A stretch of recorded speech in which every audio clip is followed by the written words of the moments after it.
जय जिनेन्द्र। भगवान महावीर स्वामी के चरणों में वंदन। प्रकृति प्रतियोगिता में आज का मेरा विषय है प्रतिक्रमण की जीवन में उपयोगिता। प्रतिक्रमण नाम तो शायद हम सबने सुना ही होगा और शायद कई बार किया भी होगा, पर क्या हम प्रतिक्रमण के वास्तविक स्वरूप को जानते हैं, उसकी उपयोगिता को हमारे जीवन में उतारने का अर्थ समझते हैं? तो आइए देखते हैं। प्रतिक्रमण का सिंपल वे में अर्थ होता है पाप कर्मों से पीछे हटना, अपने आत्मा पर लगे हुए दोषों की आलोचना करना, विभाव से स्वभाव में आने की प्रक्रिया ही प्रतिक्रमण है। यानी कि बैक टू द नेचर, आत्मा को उसके वास्तविक स्वभाव में ले जाना ही प्रतिक्रमण है।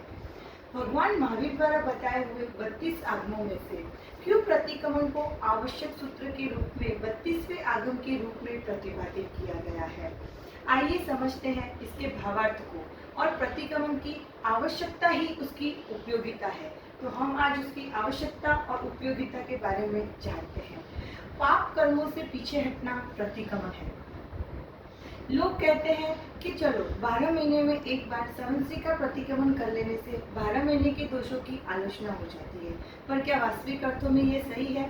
आप सोचिए, दिन में एक बार अगर हम शाम को जो प्रतिक्रमण करते हैं तब भी हम हमारे 24 घंटों में किए हुए पापों को नहीं याद कर पाते, तो क्या उस संवत्सरी के एक दिन में, एक घंटे में हम हमारे पूरे वर्ष भर के 365 दिनों के पापों की आलोचना कर पाएंगे? नहीं ना। उसके लिए तो जरूरत होती है एक अमुक साधना की।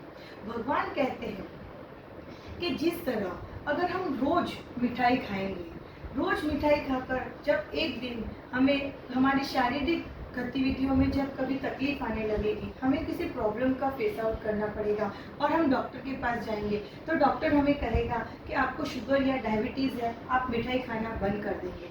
तब हम अफसोस करते हैं कि हमने शायद पहले ही कंट्रोल कर लिया होता, तो तब हमें लगता है कि हमने यह काम पहले ही कर देना चाहिए। बस इसी का नाम है प्रतिक्रमण। लगे हुए दोषों को रिवाइज नहीं करना, उसकी आलोचना कर लेना, पहले ही भूत से भविष्य में न जाना ही प्रतिक्रमण होता है। हम स्वयं ही अपने आप को क्यों न दंडित करें, बाहर आने से पहले ही हम क्यों न उसकी पाल बांध लें, इसी का नाम है प्रतिक्रमण। जैन धर्म यह नहीं कहता, आज के युग में किसी को भी किसी और से दंडित होना पसंद नहीं है, कोई और किसी को सुनाए ये किसी को भी पसंद नहीं है। जैन धर्म कहता है कि अन्य धर्मों की तरह जैन धर्म में ऐसा नहीं है कि परमात्मा से सच्चे दिल से मरने के बाद अगर हम माफ़ी मांग लेंगे तो भगवान हमारा गुनाह माफ़ कर देगा। ऐसा नहीं है। परमात्मा का इसमें कोई रोल नहीं है, ना सजा देने में ना कर्म करने में।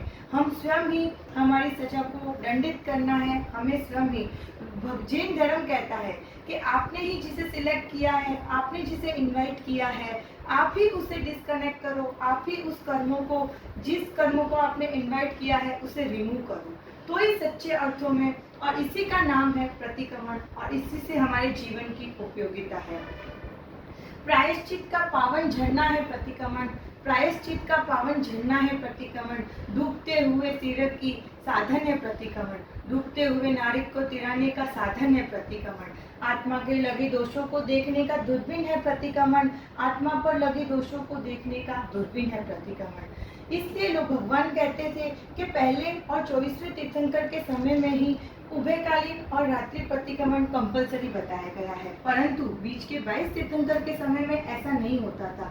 जब भी उन्हें दोष लगता था वे तुरंत ही उसका प्रतिक्रमण कर लेते थे। क्यों? क्योंकि उस समय मनुष्य की वृत्ति सरल और निर्मल होती थी, पर आज का मानव ऐसा नहीं है।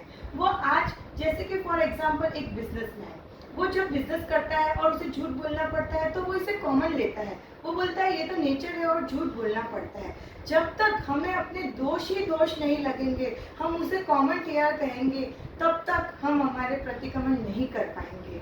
इसलिए भगवान ने यह भी कहा है कि अगर प्रतिक्रमण करते करते हमें उत्कृष्ट रस आ जाए तो हम तीर्थंकर नाम गोत्र का भी बंद कर सकते हैं और हमारे मोक्ष के दरवाजे तक निकट जाने का अमुक साधन है प्रतिक्रमण। प्रतिक्रमण लोग बुढ़ापे में कहते हैं अब हम प्रतिक्रमण कैसे करें, हमने तो याद ही नहीं किया। प्रतिक्रमण एक क्रिया है, केवल उसके वास्तविक अर्थ को समझ जाइए, उसके साधन को समझ जाइए, फिर आपको कोई पाठ याद करने की भी जरूरत नहीं पड़ेगी। अपने अंतर के दोषों को देखकर प्रतिक्रमण की साधना कीजिए और अपने मोक्ष के द्वार को निकट पहुंचाइए। इसीलिए किसी ने कहा है, प्रतिक्रमण ज्ञान बढ़ाता है, प्रतिक्रमण विनय सिखाता है, प्रतिक्रमण अहंकार मिटाता है, प्रतिक्रमण संस्कार लाता है। तो मुझे पूरा विश्वास है कि इस प्रतिक्रमण की उपयोगिता को समझकर हम भी प्रतिक्रमण को हमारे जीवन में उतारेंगे और प्रतिक्रमण के इस उद्देश्य से हमारी आत्मा को निर्मल बनाकर हमारी आत्मा को मोक्ष के निकट पहुंचाएंगे।